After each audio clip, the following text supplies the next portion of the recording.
নাঙ্গলবন স্নান উৎসব 2025 নারায়ণগঞ্জ জেলা প্রশাসন আয়োজিত এই অনুষ্ঠানের সম্মানিত সভাপতি নারায়ণগঞ্জ জেলা পুলিশ সুপার জনাব প্রত্যুষ কুমার মজুমদার এবং এখানে উপস্থিত প্রধান অতিথি হিসাবে আমাদের মান্যবর জেলা প্রশাসক মহোদয় সহ বিএনপি থানা মহানগর এবং সমস্ত পর্যায়ের নেতৃবৃন্দ এবং উপদেষ্টাবৃন্দ সকলকে এবং যারা সামনে আসেন সবাইকে আমরা নাঙ্গলবন্দ কমিটির পক্ষ থেকে শুভেচ্ছা জানাচ্ছি, অভিনন্দন জানাচ্ছি। আজকে আমাদের খুব আনন্দের দিন।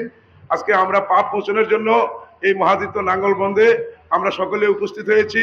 এই দেশের হাজার হাজার লক্ষ লক্ষ মানুষ এখানে আসবে। সেই প্রাগ ঐতিহাসিক আমল থেকে এই নাঙ্গলবন্দে পাপ মোচনের জন্য আমরা সবাই আসি এবং আমাদের এই মনোবাসনা পূর্ণ হোক। এবং সবাই মিলে আমরা যেটা বলতে চাই যে এবারের প্রশাসনের যে প্রশাসনিক ব্যবস্থা এইটা যে কোনো সময়ের চেয়ে অত্যন্ত মজবুত।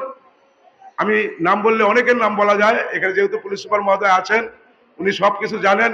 ইতিমধ্যে র্যাব, সেনাবাহিনী সহ এবং সরকারি অনেক প্রশাসন যন্ত্রের লোকেরা কাজ করছে এবং আমাদের এই সনাতন ধর্মের সমস্ত এই অনুষ্ঠানকে সুন্দর এবং সাবলীল করার লক্ষ্যে তারা যে পরিশ্রম করছে, বিশেষ করে বন্দর ওসি এবং ইউনু সাহেব, আমার মনে হয় কয়েকদিন যাবৎ ঘুমোই নেই ইউনু সাহেবের।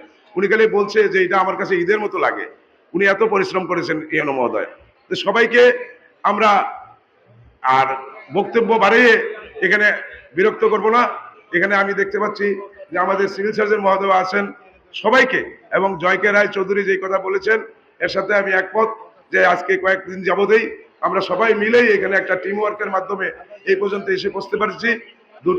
দুটা বাজে আমাদের স্নান শুরু হবে, সেই পর্যন্ত সবাই আমরা সুশৃঙ্খল থেকে আমাদের স্বেচ্ছাসেবক যারা আছে আমরা সবাইকে নিয়ে একসাথে কাজ করে এই স্নান উৎসব 2025কে আমরা সাবলীল এবং সাফল্যমণ্ডিত করব এবং নারায়ণগঞ্জ ডিস্ট্রিক্ট তথা বাংলাদেশের ভাবমূর্তি তথা আমাদের মাননীয় পুলিশ সুপার এবং ডিসি মহোদয়ের যেই সুনাম সেটা যেন আমরা অক্ষুণ্ণ রাখি, এই প্রত্যাশা ব্যক্ত করে আমি আমার বক্তব্য শেষ করছি।